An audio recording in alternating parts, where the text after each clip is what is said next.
We shall fight on the beaches. We shall fight in the fields and in the streets. I have the body of a weak and feeble woman. All men are created equal.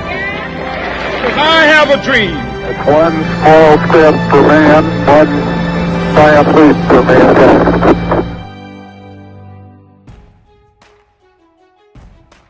Hello everybody and welcome to this episode of ModsPod Season 2. We've got a veteran back with us, Finley. Hi. Last time you were here, what were you talking about? Spanish Armada. Oh, Finley in Year 8. Yeah, that was like 2 years ago now. Yeah, it was. Still a classic. Yeah. I think it's still up there with one of the best ones as well as far as views. Oh, guaranteed. All right, absolutely. So now you're super confident. We've got a partner with you tonight. Who have we got? Oliver. All right, Oliver. Let's think about then where we're going with this. So yours in Year 8 is still a sort of GCSE revision thing, isn't it? The Spanish Armada. This one tonight is another one of those medicine episodes, and you're going to argue who the best individual was. Is that right? What? So one can only one win. Oh, yeah, guaranteed. It's easy. Right. So you will know that we've got a previous episode of looking at all the individuals in the medicine course by Alex. A really detailed sort of walk through all the different periods. Tonight, this episode's a little bit different. We are having a fight. We're going to decide who overall the best is, or are we doing the best from each period and then another episode fighting them off, or maybe just going through to a final today? Yeah, so we're doing the best from each period. So it'll be the Renaissance, the industrial, and then the modern medicine. Okay. And then we'll do another podcast, or we'll do it at the end, where we're going to compare the best of each one. And then, yeah. All right. Do we have a criteria? Is there a criteria? Or are we just going to argue? I think it should be majority of lives saved from it. Okay. The influence which it had on the attitude, and how much of that work is like used nowadays. Right. Got you. So lives saved, changing attitudes in society. Yep. And are they still going today? Their ideas. Oliver, do you agree? Is they pretty good criteria? Yeah, I'd say that's pretty good. Anything else to add? So lives saved. What about knowledge? Important knowledge, or is that sort of come with impact? Yeah, I think that comes with like the impact Okay. and sort of like what we use today. Yeah, I think I agree. So we're going to go back then. You said you're going to do the Renaissance period, but just before that is the Middle Ages. So there's no individuals in that period that you think we want to be considering first? No, not really, no. All right, so it's the legacy of Galen, isn't it? Like his ideas of carry on, because the church really are the ones controlling that. So no one can challenge anyone in the Middle Ages. The church is God, literally, and boss. Whereas in the Renaissance, you're telling me that there's a load of individuals who start challenging that. Yeah, and I'm going to start it off with saying Vesalius is the biggest cause of that, because not only did he knock off the church and start the decrease of their influence, he also made it so other people and other individuals will start challenging the church and going against it, trying to come up with their own theories. So Vesalius has inspired everything going forward. That's what you're saying. All right, so what other individuals are in this Renaissance period then that we're going to be comparing to Vesalius? We've got Sydenham, then you've got Harvey. All right, so Harvey's important. three big individuals. Now in this period as well, we could talk about the Royal Society, couldn't we? We could talk about a little bit about science, technology there, the printing press. But this episode is about who's the most important individual. Yeah. All right, so we'll be a 16 marker in the current exam spec. So, Finley, you're going for Vesalius. Yeah, that's correct. Oliver, you're going to argue? Harvey. Harvey. I might chip in a little bit with Sydenham, arguably the most boring guy of all time. But I think he's quite important in the overall medicine story, especially if criteria is changing attitudes. But I'll see how you guys get on with this. I will try and convince you. You have to try and convince me. And then overall, we have to agree. So, Finley, Vesalius. Well, Vesalius, not only he named every single bone and muscle in the body, which we still use all the names today. So that's a massive impact. We know everything about the body, because originally they just used 4 humours and didn't know really anything about the inside. So they used to have really rough, small sketches of it. Right, so like 2D, rubbish, flat faces and from stuff. about 2,000 years ago. But then Vesalius took hundreds and hundreds of sketches in detail, 3D, of all sorts of different parts of the body.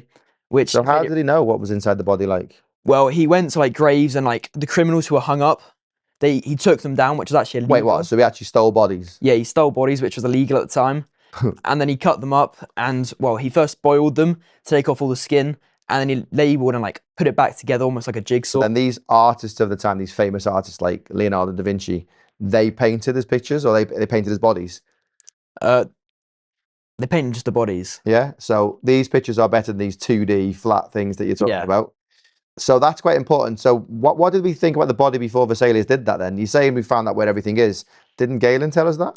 Not really, no. He didn't really include almost probably the majority of the stuff which is inside of you. And all it originally was just about 4 parts, which had different parts for like the yellow bile, black bile, So they were focused on and the then blood. 4 humours. Yeah. So he knew where everything was because he was a gladiator surgeon, I guess, wasn't he? He saw the bodies and things like that, but not to the same detail. No. So are you saying then, in your sort of bigging up of Vesalius, because he needs it, doesn't he? Let's be honest. Yeah. Sorry, that's a sizist joke. But if you get it, you get it. Galen was wrong on things. He said things wrong. He's working on what? Monkeys and animals. So how many mistakes has he got wrong that Vesalius has come along and proven? Vesalius proved over 300 different mistakes which he's made. And some of them were like, Galen thought that there was 2 jaw bones when there's actually only 1, and it's only 1 bone. What? That's a crazy thing, isn't it? Yeah.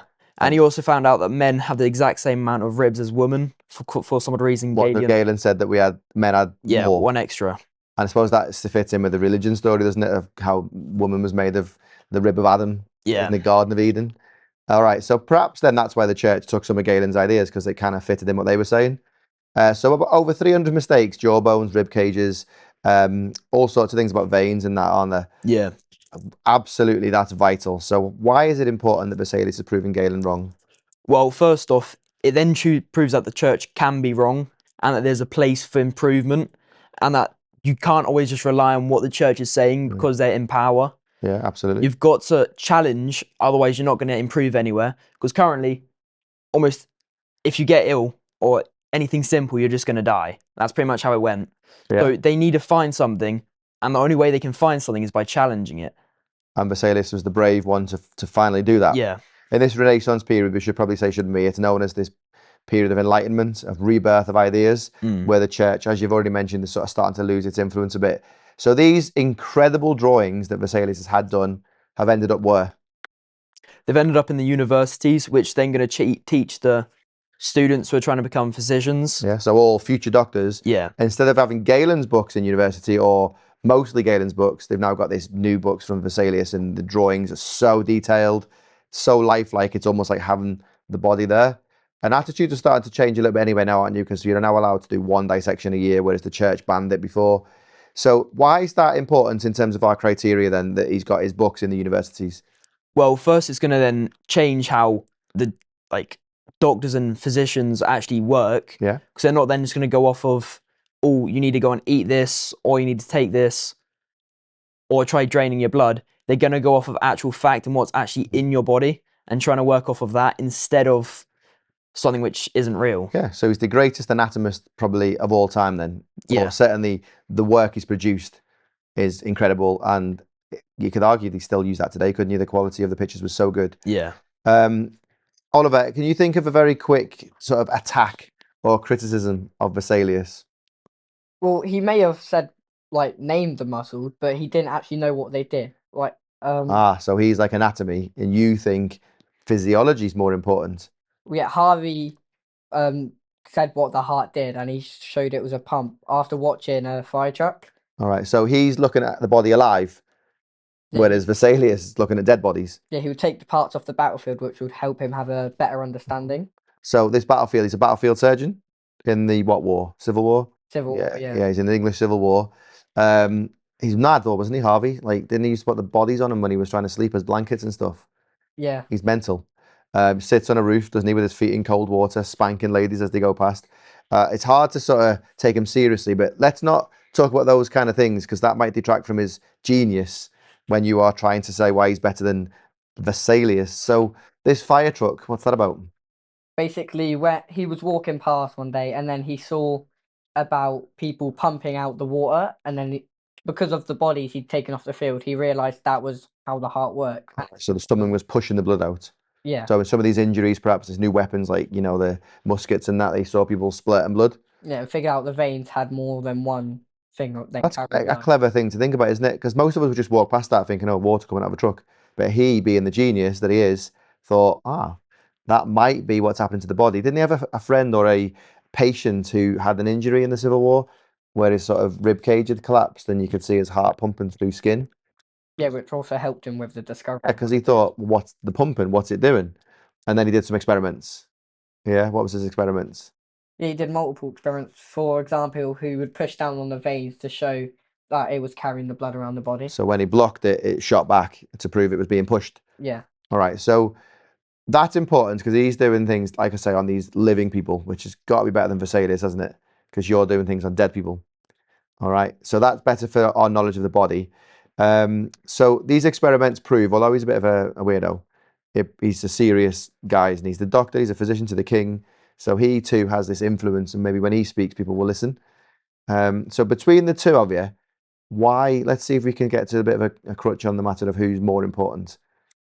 Right, well, I'll go. So, I mean, it's got a good point. He has figured out something which is in a living body. To be fair, he wouldn't really have known as much if it wasn't for Vesalius discovering the body. Plus, he's only discovered one thing about how just the heart works. Although it's a major part of the body, it's only one part of it. He's not discovered like the entire body and how it all functions. Because if he had, he would by far be more important than Vesalius, because he would have discovered everything. But he's not, and it's also just because of Vesalius why he's discovered this. Well, he was inspired by Vesalius. Yeah. Come back to that. That's incredible. Yeah, he found out what the muscles was, but he just used his own names. And the heart is the reason everything else in the body can work. Without the heart, the brain wouldn't work, the liver wouldn't work, nothing would work. That's a true story. But yeah, although the heart does everything and makes almost everything work, that's not the whole point. He's just discovered how the heart works and not how everything else works. He's only discovered the function of the heart. Our future doctors are going to be interested in the work of Harvey and find out more as well. Are they not going to be influenced and inspired by him? Exactly how Harvey was influenced by Vesalius. Now, okay, so I get your argument. I definitely get your point, but I'm going to sort of maybe support Oliver a bit here, Finley. Sorry, but when you talk about future, you talk about impact. Yeah. His discovery is going to end the age-old, thousands of years, utter ridiculousness of the theory of the four humors. We're going to stop bleeding people, aren't we? Because we now know that we're not in these tanks of blood. That, therefore, is changing treatments. Surely that's more important. I just don't think it is, though, because it is a key thing, but you need to actually know everything inside the body before you can start moving forwards. Because if you don't actually know what the body is yet, you can't do anything. So if Harvey didn't make his discovery, but Vesalius had done all these things, do you think we'd still be using the four humors as a theory of illness? What, so if Vesalius still just did his discovery? Yeah, Vesalius did all this thing, but there was no Harvey, no heart, it was a pump. I think we definitely would, because there's still all the drawings and everything, so we already know what's inside of the body. So eventually, we're going to go further from that, and we're going to start going on living humans, because when they start going into surgery and stuff like that, they'll then be able to see inside. But would there be much surgery in the future if it wasn't for Harvey, knowing how the heart works and how blood pumps around the body and blood groups and all these things, blood transfusions? None of that would happen if it wasn't for Harvey. Yeah, but when they go into the body to start doing surgery, they'll be able to see that the heart is pumping, and then they'll come to the conclusion, because all these scientists are really smart, just like Harvey, because he's be able to discover that it's pumping by just seeing it. So if any other smart scientist saw the heart pumping, they'd eventually come to the conclusion that the blood is pumped around the body by the heart. So someone else would have. Yeah. Because it's obvious. But the jigsaw of the body is more important. Yeah. All right, I'm going to bring in my little buddy, Thomas Sydenham. So obviously I can see your faces now that you don't think this guy deserves to be anywhere near this story. What a loser. He's very boring, I'll give you that. Yeah. But boring's good sometimes because it's safe. This guy, you're talking about a dwarf who's robbing bodies from the ground. And exactly, what a legend. Harvey's living on roofs and spanking people. Who doesn't want to? Thomas Sydenham is a decent, moral, principled doctor. So his idea is about changing attitudes. He believed, didn't he, that every illness has its own cause, therefore it must have its own treatment. And that's changing attitudes as we go into the Renaissance and into the industrial period. People are then looking for the new treatments and looking for the causes that if it wasn't for Sydenham, they wouldn't be doing that. They still believe in the old days. They still believe in the four humors probably.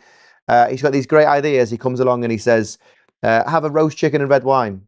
Just have a good meal, basically. Rest, diet, exercise. That was his advice, just like the old Hippocrates ideas. I mean, to be fair, he's got an ancient idea there, but most people have forgotten that. Rest, diet, exercise. This, to me, is crucial if we're looking at medicine and we're looking at the criteria of changing attitudes. For me, Sydenham is well ahead on that.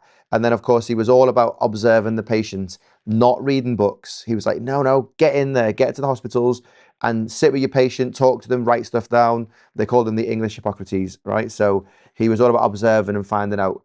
That's better than reading books, ancient books, some of these books that aren't even correct.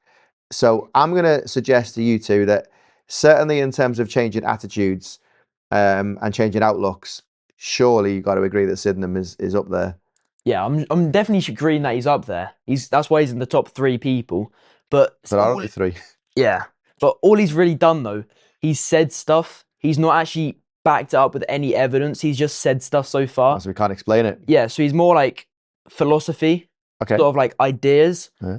But Vesalius and Harvey, both of them are a bit more important because they've actually shown their work and proved it, which is not, it's going to like influence people. Yeah, actually, absolutely. So they're physically doing something, aren't they? And it's going to also influence people from like getting them further and making it on further.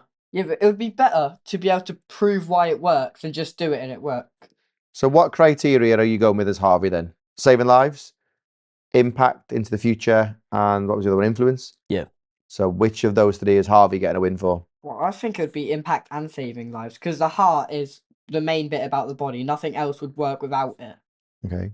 So I'm going to like sort of say the one thing that's going to kill probably all 3 of us, that at the end of this Renaissance period, with all of this progress, no one's living longer. No one knows any more treatments or causes. We're still miasma, still 4 humours. So as a period in medicine, it's not great, but a period in knowledge. So in that sense, then, we need to probably use that as our basis, don't we? So final pitch, Vesalius, go.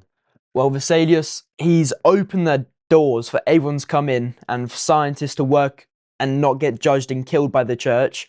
And it's a lot easier for everyone to see this. He's also discovered everything about the body, which you need to know about the muscles, everything in there. And then most importantly, he's influenced a lot of people to then come in, further his work and discover everything else, which is we've know up to today. So why is he more important than R2? Well, first off, Sydenham, he's more saying stuff, not doing stuff. I like what you said before about more philosophy rather than actual medicine, because it's just an idea. Lots of people had ideas, didn't he? Yeah. I mean, he has been proven right. Yeah. But he doesn't get proven right until Robert Koch, I guess. Yeah. All right. So one last pitch for Harvey. Well, I mean, anyone could name the muscles. You could just say what it is. But with this, say you didn't have the technology, yes, what he did was weird to find it out, but we would have found it out a lot later, and therefore medicine would have been brought back a few hundred years. Okay, so what you're saying is we're at where we are today because of Harvey. He's the one who rocket launched us forward.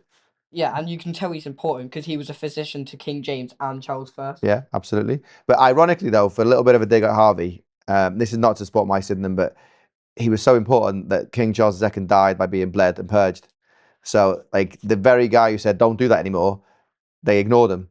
And it wasn't until he was long dead before people started going, oh, maybe that Harvey guy was quite right.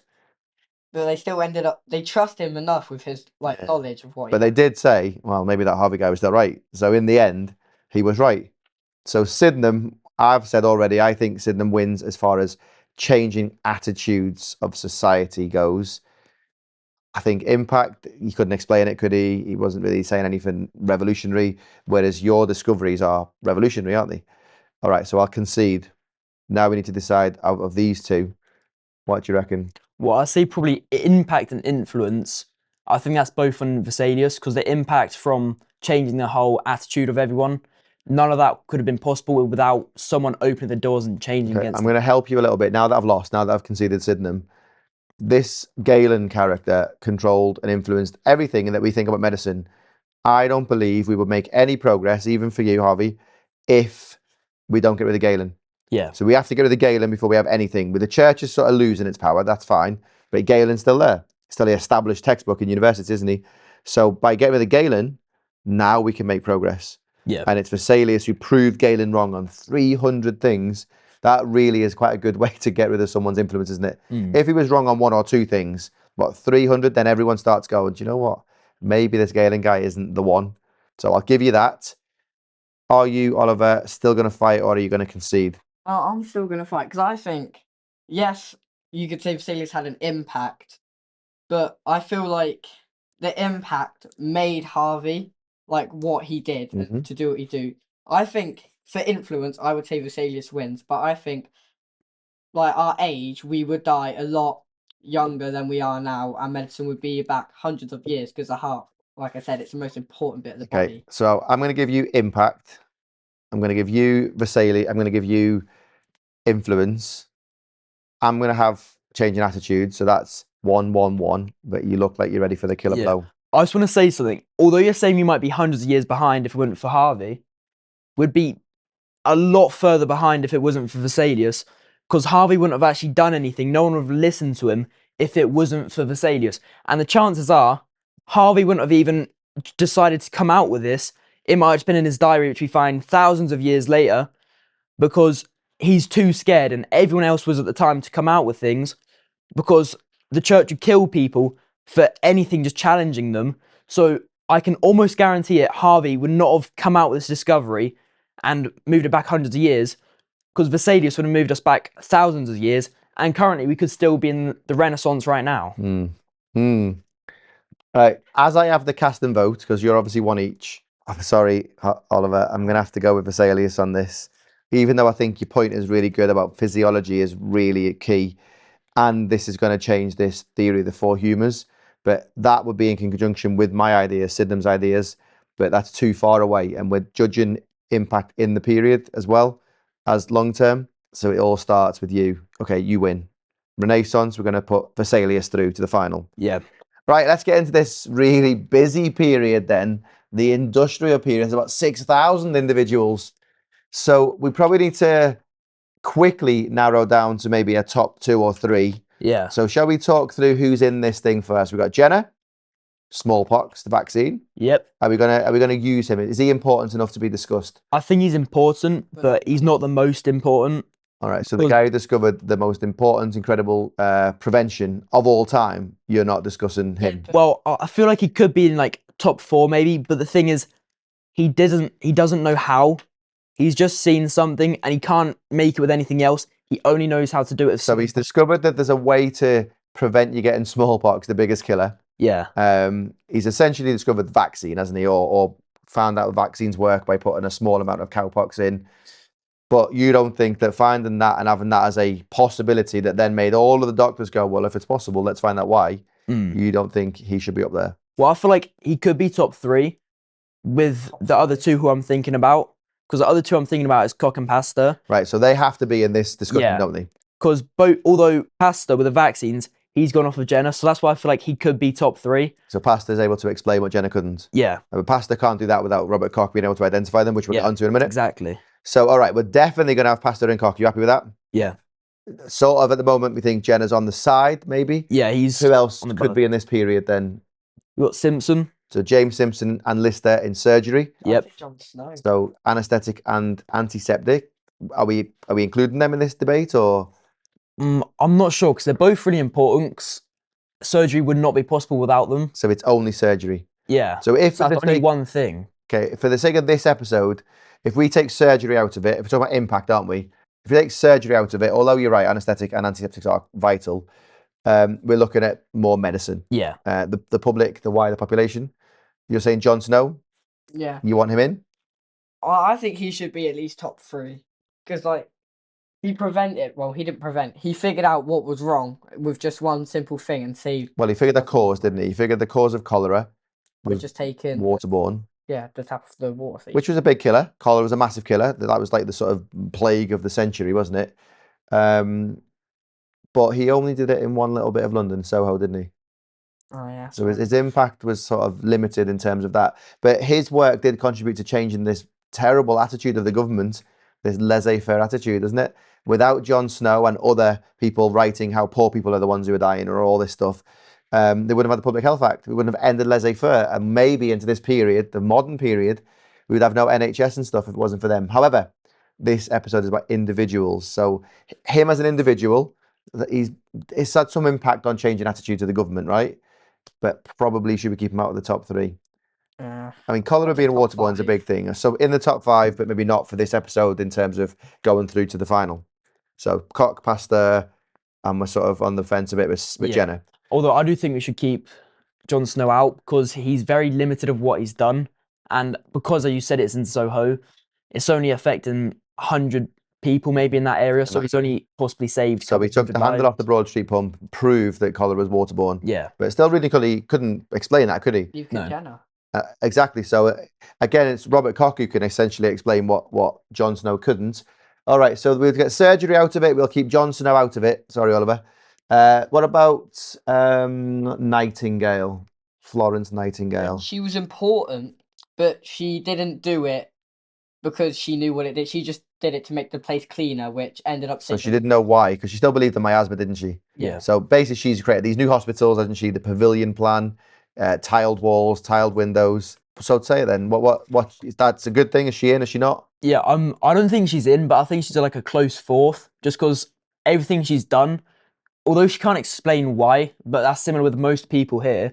It's really important because the whole design of the hospitals where you got a good airflow, because she understands, although she's not right with miasma, the germs are getting blown out from the ventilation. So although she's trying to do something else, she's end up helping anyway by doing this, and she's made it so it's so much easier to clean everything, and it's just, I think it's quite important. Which is obviously going to release or reduce deaths, isn't it, in hospitals? Yeah. And hygiene stuff comes into the modern period now. We know everything about hygiene, don't we?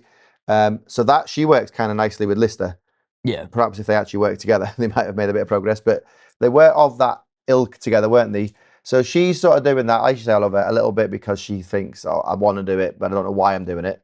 And then Louis Pasteur is going to prove with his germ theory. All right, so Nightingale, she's sort of hanging, straddling the in or out. And any other individuals? Have we got the main ones? Yeah, we've got the main two now. Right, so maybe in this period, with that said, we should just go for the main two. Robert Koch and Louis Pasteur. So Finley, you do Robert Koch. Oliver, you do Louis Pasteur. So you're first, Pasteur. Come up with, what's your theory? What's your idea? Well, carrying from what Florence Nightingale did, you were finding out why people were actually getting sick and dying early. Like miasma, that was thought to be what everyone thought. What, thousands of years? But they never could actually. So what did he say? What was his big idea? The germ theory, which is where germs. Well, everyone would say that when someone died, germs would be created on their body, but he was proving that wrong. That germs were everywhere. Anyway. So this new idea in the industrial period of spontaneous generation, replacing miasma really, was that rotting causes germs. So you're saying a dead person, but anything that's alive that's left out, that creates the germs. Whereas Louis Pasteur say, no. It's the germs are already in the air. They cause the rotting. Yeah. So that's like the most important breakthrough, I think. If the whole course, the whole of medicine, we now know the main cause of illness, don't we? Germs. Because until now, in 1861, we've never looked for germs. It was either God, some other random thing, 4 humours, miasma. Now we know the actual cause. So Louis Pasteur is about to smash open everything, isn't he? He's going to be able to explain a lot of the things, especially those individuals that we mentioned that couldn't, right? So the spontaneous generation theory is kind of gone. What are some of the things that Louis Pasteur did to kind of prove that? Basically, he got this like flask. He would leave one. He left it out in the open with like water filled in it. And he would wait until the water went bad, which would help prove it. And then what he would do, he would boil it and would prove that the boiling was killing the germs. He would cover it, and then he would repeat leaving it out and to prove there was no germs in it.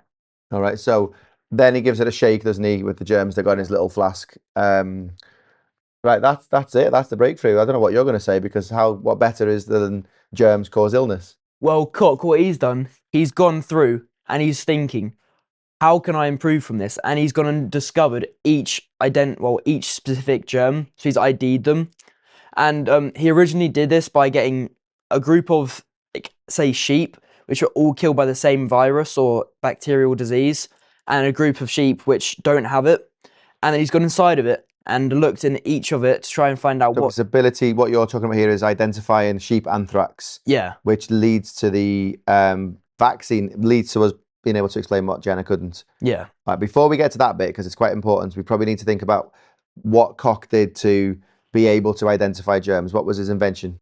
So he had a petri dish of agar jelly, and in the jar he put in some dyes, which then allowed him so he can see each individual germ and all the different types of ones, which then he's gotten cholera victims and people who don't have cholera and looks inside of their inside their bodies with a microscope.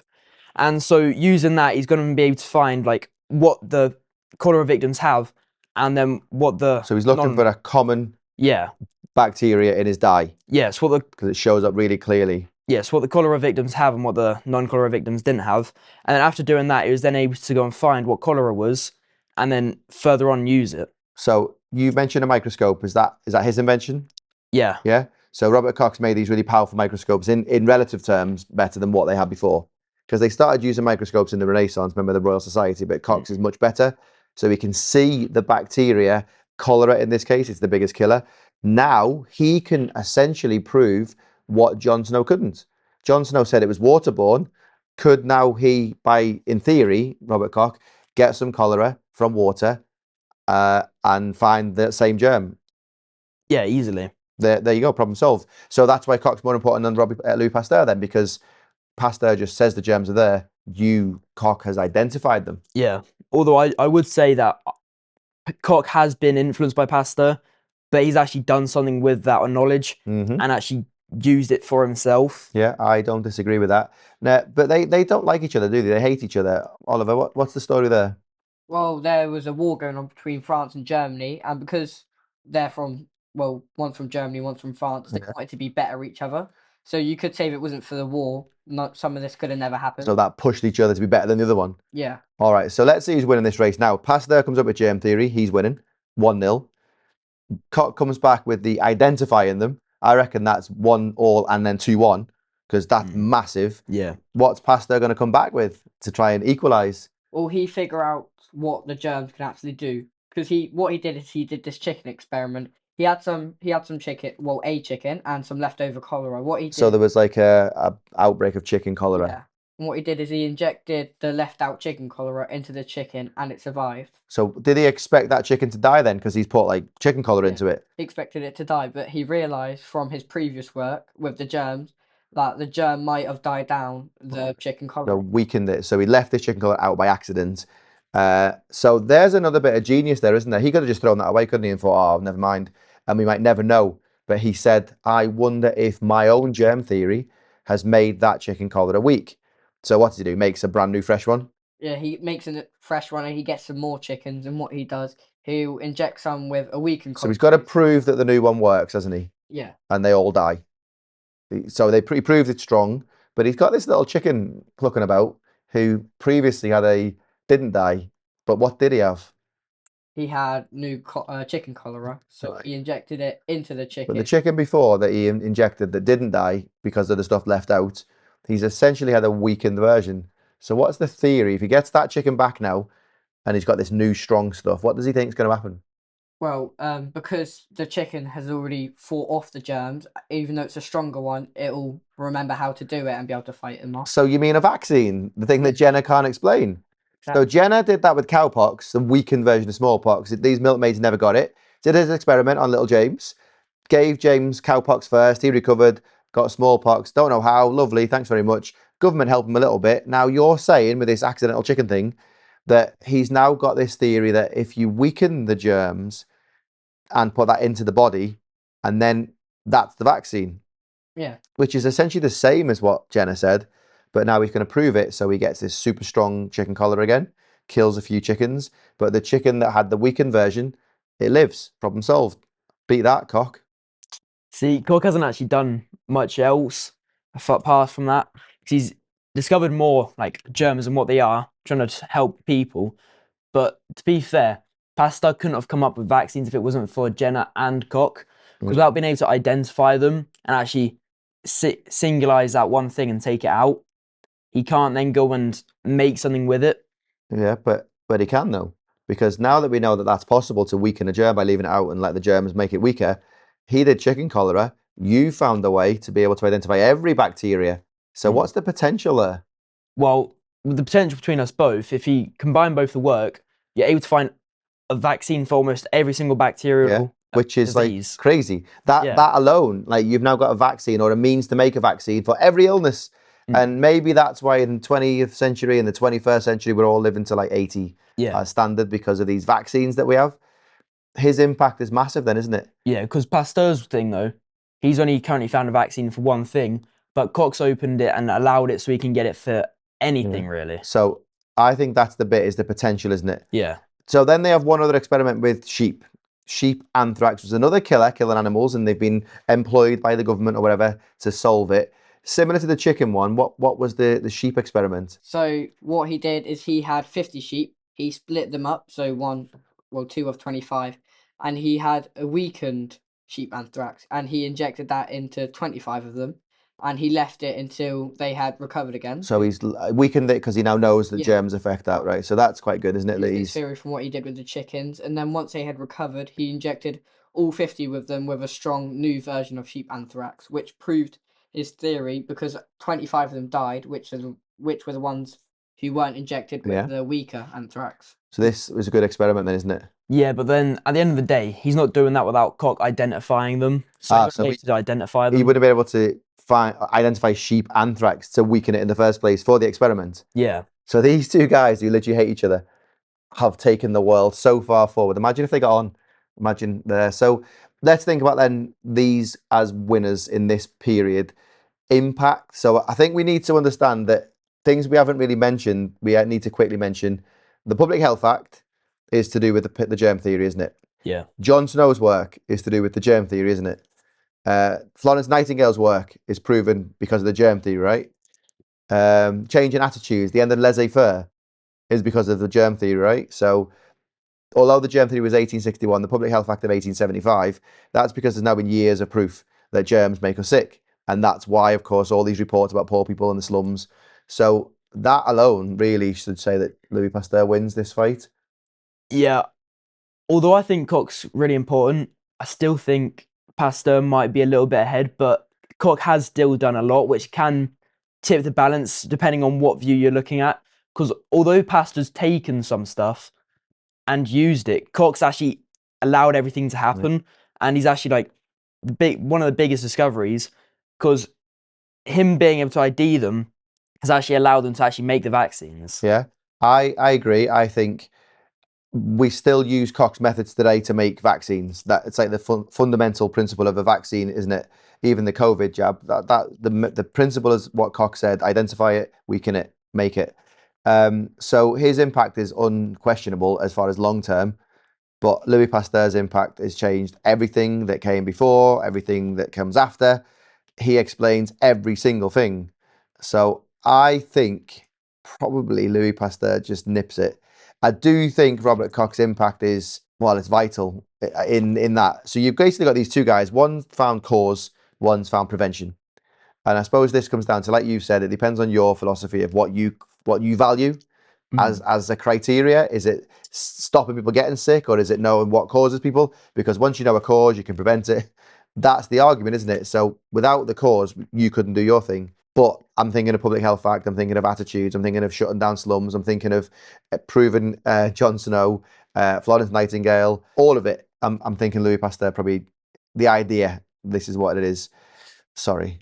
All right. So is that now 1-1? So Vesalius won and Louis Pasteur won. So shall we nip into the modern period then? There's not a lot of individuals compared to that, but there are a couple of important ones. So who do we think? So we've got Crick and Watson, who discovered DNA. Shall we have them in? We've got Fleming, who discovers penicillin.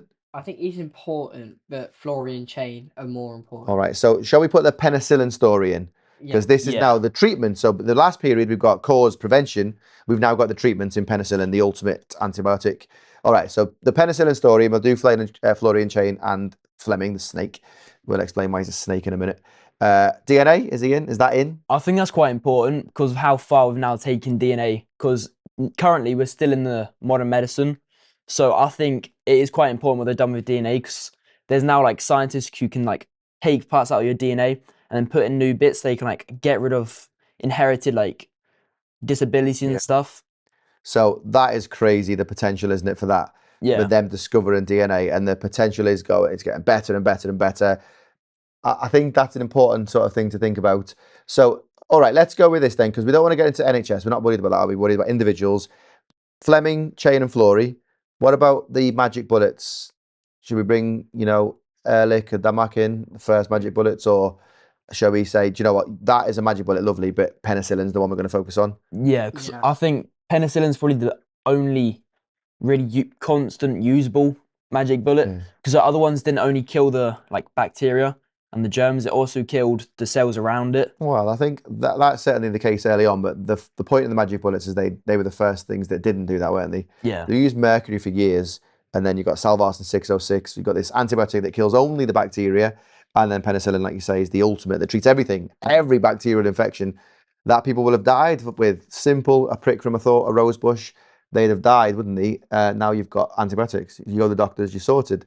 So this period, I don't think anyone can argue really that government is more important than individuals in this modern period. So we need to worry about just the individuals, and we're probably going to narrow down to face Vesalius and Pasteur in the final. Crick and Watson, Fleming, or DNA. So shall we start with Crick and Watson, DNA? So you've sort of alluded to the idea that this can lead to gene therapy, replacing problem cells before the kid's even born. Yeah. Recognizing when someone might have breast cancer, so they can see that early on. Angelina Jolie, she's had her breast removed, hasn't she? Because she knew she was going to get breast cancer. That's incredible, isn't it? Yeah. So Crick and Watson, they're now saving lives, preventing everything, really, aren't they? So why is that less important or more important than penicillin? I think, well, personally, I still think DNA for now is the most important, but I think Florey and Chain with the penicillin still has a big impact. Well, Fleming, well, you said he's a snake. I feel like he had an impact, but So what's Fleming discovered? Let's tell the people what Fleming has actually discovered. so he left. Well, he was doing some work before he went out for a week on a holiday, and he just left it there while he was away. So he's left this petri dish out. Yeah, and he came back and he discovered like mold, but it wasn't just a mold. It had kind of gone around. So on his dish there was bacteria everywhere, but where this green fluffy stuff was, there was no bacteria. Yeah. So the genius in Fleming, because most of us would be like, "Oh, that's disgusting, wouldn't even bin it." He comes along and he goes, "I wonder if that green stuff has killed bacteria." That's his genius. He's lucky though in that sense, isn't he? Because people down the hall in the university where he left his dish out, they were doing work on fungi, which blew into the window and landed on his dish. Because if that never happened, but then that's luck. Fleming would say chance favours the open mind. Chance favours people who try stuff. There's no such thing as luck, basically. So he's now discovered this. Then he does a bit of paper, writes about it, and then what? Well, after he's done a bit of work on it, he ends up just leaving it, and cutting off the experiment. Because he can't explain it. He thinks that his penicillin can't live outside the body for more than 4 hours. So what can it possibly be good for? So this is why he's a snake, right? Because he discovers penicillin and then drops it. And then 10 years later, so 1939, start of World War II, Chain and Florey pick it up. So they're the individuals in this one then. Yeah. They work on mass producing. What do they do? Well, they took it and then they realized that how it can actually kill pretty much everything. And so they thought, wait, this is a good idea. And then what Fleming's done, which has made him a big snake, he's gone and said, can I borrow some? Because my friend's ill. Yeah. But instead of giving it to his friend, he's taking it to the press and taking it as his own. Look what I've made. Yeah. This is why he's a snake. He's an absolute scumbag, isn't he? So Chain and Florey are working on this thing. So are the Nazis. So they're working towards getting this penicillin. Worryingly, if the Nazis got it, then that could lead to all sorts of mad chemical warfare, couldn't it? Because all their soldiers would be protected. So it's important that we have it first. And we do, sort of. The British government, they're not too keen on helping us because they're busy fighting the war. So Chain and Florey take their idea to America, in which they mass produced it, and then it was first used during the D-Day landings, which then saved 15% of lives. So it clearly proved that it does work and it is effective. So this totally brilliant magic bullet, ultimate magic bullet. We've got the first real treatments for everything. Yeah. So you said earlier in this episode that it sort of dealt with everything. They tested it on thousands of soldiers who would have died on D-Day landings of injuries and infections. Wow, I think that's quite important, isn't it? Having a treatment for any bacterial infection in the world. Yeah. That's progress, isn't it? See, that what leads me on saying Florey and Chain are, I say, the most important during the modern medicine time. Just because they've not only made it, they've mass produced it, which saved millions of lives, which Fleming, he didn't previously do. He left it and he's left it for multiple years. So clearly he's not going to go back on to that, because if it's been 13 years for someone else to go and do it for him, he's not going back and doing it. So clearly Florey and Chain, it's all down to them. I don't disagree really. I think penicillin, I think treatments are really important. I know we've discussed already in this episode preventions and causes is about knowing that, but things can still go wrong even if you prevent it. So it's better to have a treatment in many ways. And they did it. They've done the ultimate one, haven't they? But Oliver, you're still sort of looking like DNA is important for you. Yeah, I feel like there's a lot of stuff you can do with DNA now. Like they've made it so you can take part of a DNA and reimplant it in the body if there's like a part wrong with a gene. So that's brilliant for future treatments, preventions, all of it, in fact. Is that more important than penicillin? Because ultimately what it's coming down to is what's saving more lives, that DNA knowledge or penicillin? I feel like penicillin. So by that account, then are we putting? Yeah, I'd say penicillin So we're wins. going to put penicillin forward. We need to decide: is it going to be Fleming who first discovered it and wrote about it, or is it Florian Chain? You could say without Fleming it couldn't have happened, but with his it was all accidental. Yeah. He didn't mean to leave. But it he in the reacted picture, to did it. He reacted to the opportunity. He did write about it, and it was 10 years later before Florian Chain picked it up. So we need a vote. We'll vote. Let's go. Finley, you go first. Chain and Flory or Fleming? Well, Go. quite obvious, really. Florian Chain. Florian Chain. Oliver? I think Fleming had a big impact, but I still think Florian Chain won I was going to say, I thought you were going to give me the deciding vote then. No. So that's 2-0 already. So what doesn't matter what I think. Florian Chain are going through Yes. into the final to face Louis Pasteur, I think we decided, didn't we? And Vesalius. But ultimately, penicillin versus germ theory and vaccines versus anatomical knowledge.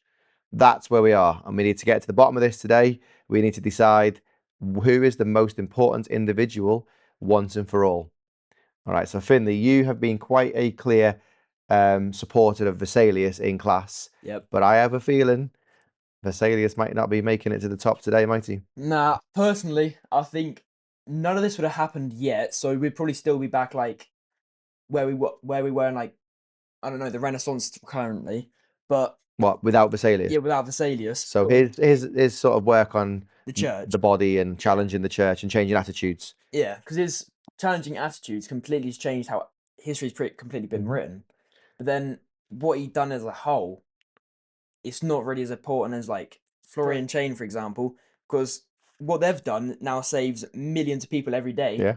But what Vesalius did back then, that didn't change anyone's lives. Everyone was still living the same amount of time. Correct. So coming out of the medieval period and even the Renaissance period with all that knowledge, people are still dying at the same age, same conditions, same illnesses. So he hasn't done anything to save lives or even change treatment. Still miasma, still God, all that kind of jazz, except he changed attitudes. And you're saying that's where the industrial period is going to benefit. Yeah. Is because people were looking for stuff because of him. Because the likelihood is half these people would like too scared and they wouldn't have come out of their shells to try and counter the church because they knew straight well they're going to get killed if they get or at least punished, definitely. And we know that's true, don't we? We absolutely know. And I think we've said it in class that once you get rid of Galen, then we can start making some progress. So in that sense, that's why Vesalius is in the final, because that was absolutely critical to any progress coming next. So he's inspired all future doctors, maybe even Sydenham, because Sydenham's the one who said, wasn't it, overall, that every illness has its own cause, therefore must have its own treatment. Just saying that alone, changing attitudes, has led to the treatments that we've now found with penicillin. Perhaps penicillin has just proven that Sydenham was right. Maybe Sydenham should be in the final. But you've knocked Sydenham out last time. There's no coming back for Thomas Sydenham. So Vesalius, anatomy, challenge Galen, marvellous, wonderful, great. But are you saying straight away he's out? He's KO'd. He was good in the Renaissance period and he's beat the other Renaissance people. But when it comes up to Pasteur and Koch versus Fleming, Chain and Flory, Vesalius is out. Yeah, no, I don't think he can hold up against them. He's too good. You could say he was looking up to them though, couldn't you? Yeah. I mean, just because he's small, not because of anything else. Sorry. I feel sad. I feel like there's an element of already we're bidding off little Vesalius. Poor guy. But he did well to get to the final, isn't it? It's one of those things like Britain's Got Talent where they get to the final and you're like, you're off. At least he got to the final. So now, I suppose, in that sense, Oliver, do you agree that Vesalius probably can't compete with the other two? Yeah, no way. I think what he did was important at the time. No way, Finley. He said, no way. Violence. But you could have the same argument for everyone, really. Say, if it weren't for Pasteur, you wouldn't know how germs work. If it weren't for Fleming and Florian Chain, wouldn't have penicillin. You could say that for every single one. You could, and if it wasn't for Jesus, you wouldn't have this, and if it wasn't for the dinosaurs, you wouldn't have this. All right, so let's be sensible then. I am feeling the vibe. Vesalius is out. Yeah. Yeah. Right, he can go running back to robbing his bodies and stuff. So now what we really need to do is set up the final two, and the criteria for this is what's challenging. Is we've done a little bit of prep before recording. We're not quite sure, really, I think, even yet now as we record this episode, where we are with this because of criteria. Are we saying, shall we agree on a criteria that we're going to try and base this whole argument off on what? So people living longer? I say people living longer, it being used like often, Yeah.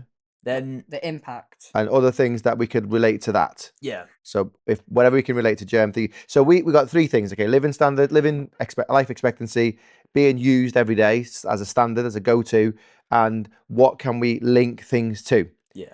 All right, so we might need to do a bit of scribbling down some numbers here as we talk through this, because already I'm seeing if we look at criteria 3, how many things can link to something, then germ theory wins, doesn't it? Louis Pasteur's work, because everything that leads to the Public Health Act, which leads to blah, blah, blah, blah. But if we're looking at being used today, penicillin is used for everything, isn't it? The lives saved. This is going to be interesting. I think they're good criteria to have. Then I say if we are doing it, what links most, I say Vesalius can come back in and he can take number 1 because everything is because of Vesalius. So Vesalius can maybe pop up every now and then, Yeah. literally, as he pulls his bodies off the hangman's noose.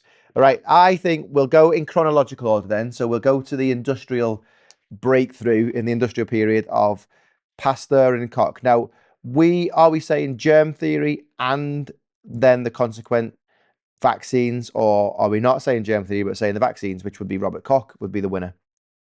We should probably decide on that one, really, shouldn't? Because they both pushed each other, didn't they? We probably need to decide, are we saying the vaccines, which prevented all these illnesses and every illness ever since, is Robert Koch? But would he have done what he was doing without the germ theory?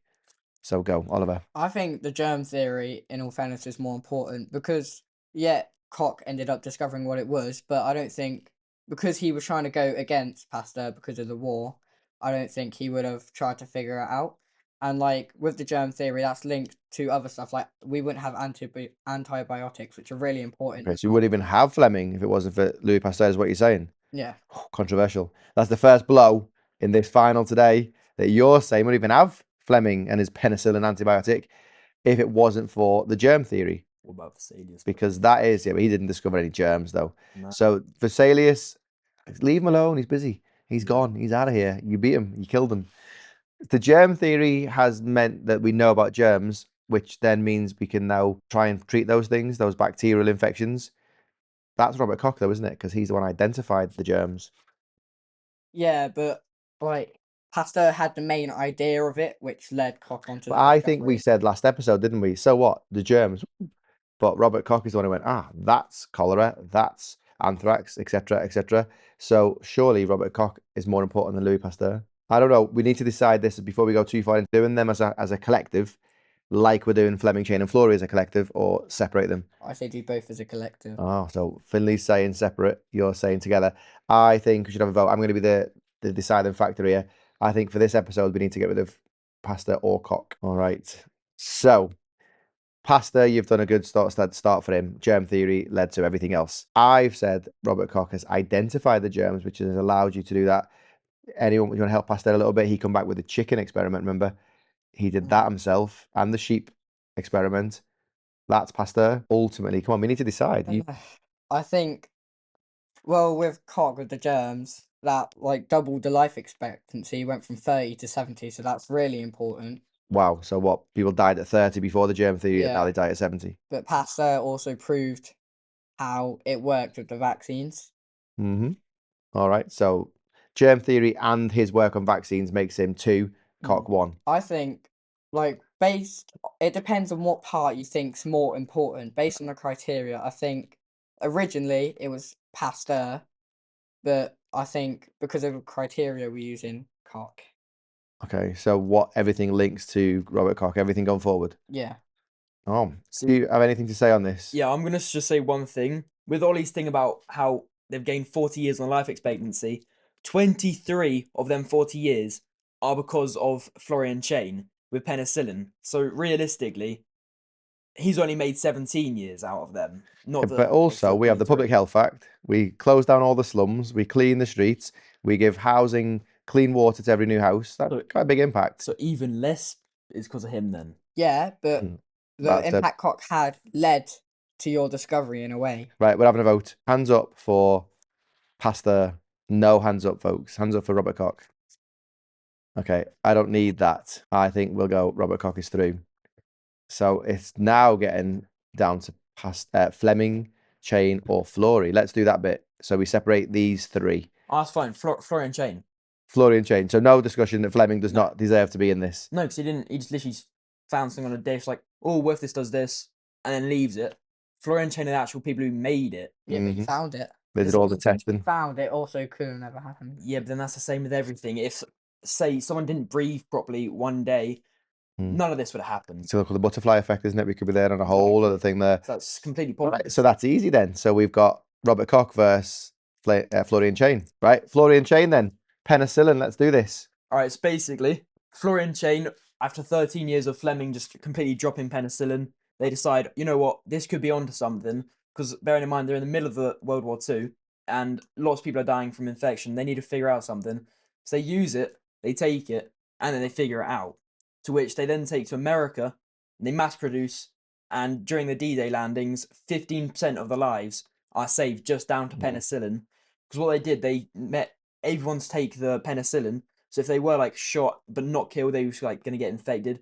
They wouldn't get infected from it. And of course, people died of the most stupid things before, didn't Yeah. they? Like, oh, I pricked my finger on a rose bush, or now no one dies. Exactly, because these days you can see people with like massive cuts like everywhere. Yeah, and horrific infections, but no one thinks they're going to die anymore, do they? No, because like say you're in a football match and you get a massive cut across your arm, you get like a stud across your arm or something. You don't think, oh no, I'm going to die, it's going to get badly infected. If you just leave it, you probably clean it, go home. If it starts getting infected, you simply just go to the doctors. Yeah. They'll probably give you penicillin, and then you go on with your life. Oliver's just had a wry smile there of defeat. That looked like, oh, because it's true, isn't it? You could have the most horrendous infection, pus oozing out of every orifice in your body, and you go to the doctors, you go, penicillin. Exactly. It's the first go-to thing. Yeah. But see, vaccines are important, but they only can prevent a few things. Well, they can prevent everything, can't Yeah, they? but then you still need to go and figure it out. 'Cause the amount of years it takes to go and figure that out. It's like with COVID, that was a relatively quick vaccine. It took what 2-3 years to figure it out. But now with penicillin, say like there's a new bacteria coming, like big spread. You don't need to spend years and years trying to find it. You just have penicillin right there. As it's bacteria, penicillin's guaranteed to gonna go and kill it. With vaccines though, as I say, COVID was a really quick one. Normally it can take upwards of 20 years. And it usually does. Then between that time, there's still thousands, if not millions. But that is using Koch's method still, though. So Yeah, it surely, is. as far as impact, one of our criteria, they're still using Koch's methods to make vaccines today. Yeah, I know they are, but then I just don't think they're as effective as penicillin is. All right. So just to help you out a little bit, Oliver, because you look like you got nowhere to go, because he's got these little bits. But I'm all right. If you just saw what he was doing there, I think vaccines, your penicillin that you're so passionately fighting for, is only bacterial. Vaccines are vaccines for bacterial and non-bacterial illnesses. So even genetic illnesses now. What do you reckon, Oliver? I've put that on a plate for you there. I mean, I think that's a lot bigger. Yeah, penicillin, obviously on the DD day, 15%. But with germs, they also figured out that they're everywhere, which meant to them sterilizing the rooms for surgery, which also saved millions and millions of lives, which they still do now. You're also got a bit of a tangent there. I've tried to help you by saying that vaccines are for everything, not just bacterial. So we can have vaccines for cancers now, can't we? So cervical cancer, we now know, is gone, pretty much, because of the HPV. So because of the HPV vaccination, we now got rid of basically cervical cancer. That surely is more important than a bit of bacterial infection because you've pricked your finger. Well, I guess you could say that, yeah, but then really at the end of the day, if you don't have penicillin, because you can just go and say you get pricked on the finger and then you get infected, that infection can cause you to die. Yeah, but it's not going to, though, is it? But It's not going to surely anymore. preventing cancer and preventing other things. So vaccines we've got for what? Measles, mumps, rubella, polio, we've stopped all these things that aren't bacterial, but also there are probably vaccines for bacterial things too. I think vaccines are kind of got to win this one a little bit, surely. I just don't think they do though, because we'll still be dying from little basic things. Because even without vaccines currently, I feel like there'll still be lots of people dying anyway. Without vaccines, I feel like it'd have less of an impact as if we didn't have penicillin, because those are quite serious like things, and they're not as easily just spread So around. even with vaccines, people can still get infections. Exactly. Which is where then you're picking up that there's Yeah. always this go-to treatment that no one ever needs to worry ever again about dying. Yeah, because without vaccines, it's not everyone's then going to go and experience getting these like bad diseases and stuff. But with penicillin and infections, I can guarantee you almost every single person in their life is going to get a bacterial infection, and that's at least once. Most people get it like almost every year they get an infection. I think you might be right, to be honest. All right, have you got to come back for that? Because he's fighting hard here, isn't he? Yeah, well, with obviously the vaccines, what we've led up to, you could have the bacterial infections, but they've always been here. We've wiped like massive diseases off the almost off the earth. Like with COVID, that killed millions and millions. It's pretty much gone now. It's barely ever spoken of, and that's same with tons and tons of other diseases. So let's think about then impact of everything that we've said here. You're right, penicillin is the ultimate treatment, but you're right, vaccines will prevent all these things, including not bacterial, but genetic as well. So our criteria, let's bring this in. Life expectancy. Yours, Oliver, for the germ theory is up to 30 to 70 years, 40 years. So you're probably going to win that one. But then at the end of the day, though, 23 of them years are because of the penicillin. So if someone didn't then go and discover penicillin, it's then only going up by 17 years. Yeah, but antibiotics wouldn't have happened anyways. Without the germ theory. Yeah, but then, So it kind of cuts out your... like again, as we said argument. earlier, that's then just completely pointless because someone falls over, none of that happens really, if you think about it. Yeah.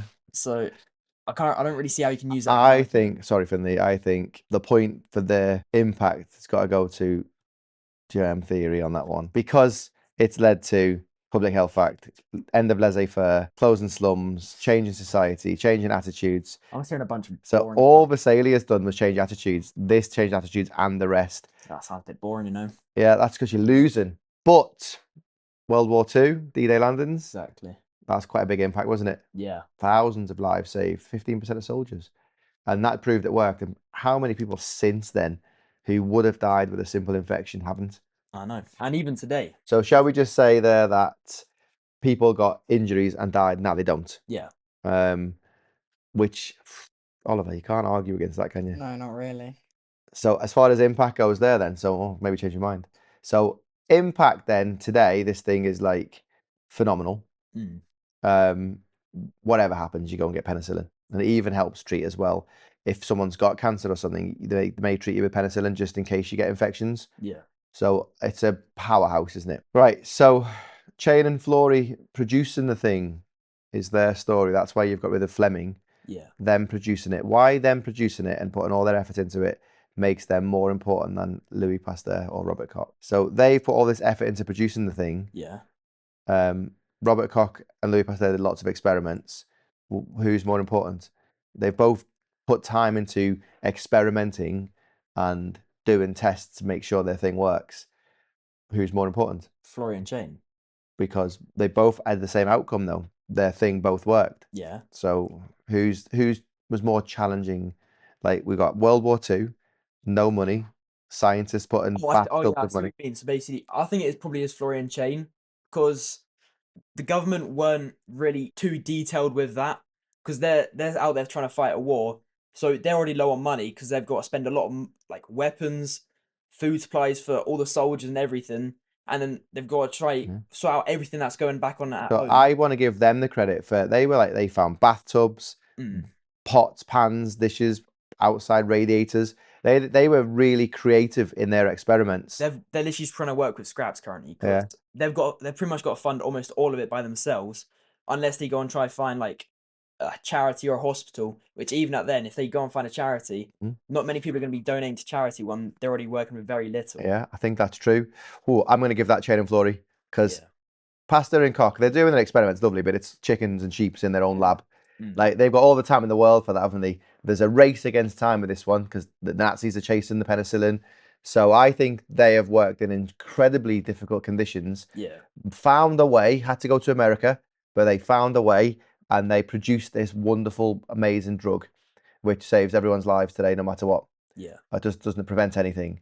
So I think this comes down to like lesson 1, doesn't it? Prevention more important than treatment. I feel like there's not really one more important prevention or because I don't. Oh, Finley, the splinters in your butt as you sit on the fence there.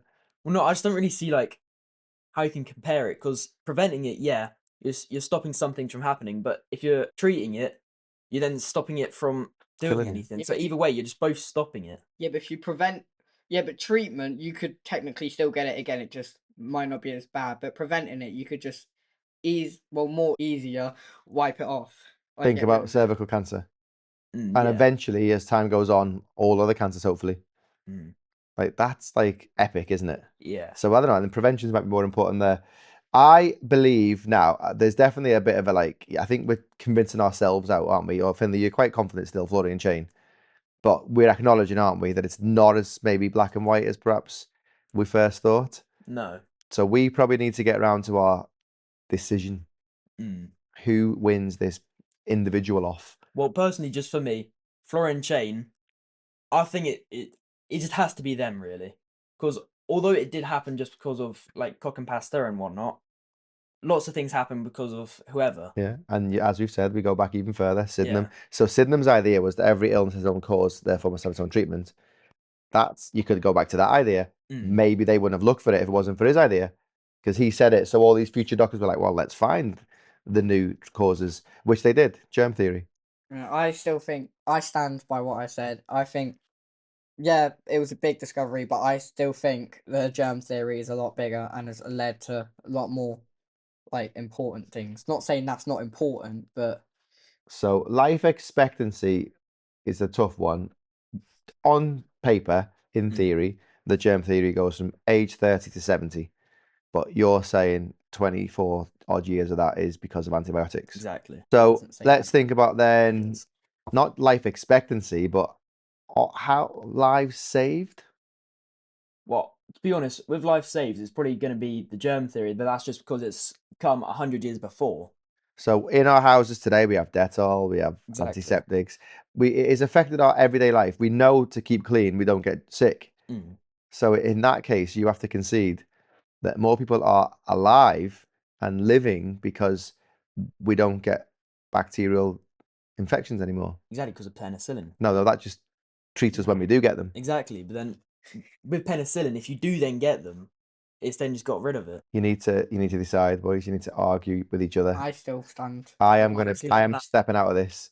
It can't be a 1-1. Oh, now we're doing rock, paper, scissors. Unfortunately, that is not how we do scientific historical events. I want you to consider that Louis Pasteur and Robert Koch have prevented many illnesses, cleaned the streets, changed attitudes of society, public health act, clean water, vaccines, which have prevented all things, the same techniques we use today, the agar jelly, the dyes, proved Jon Snow was correct, all of it.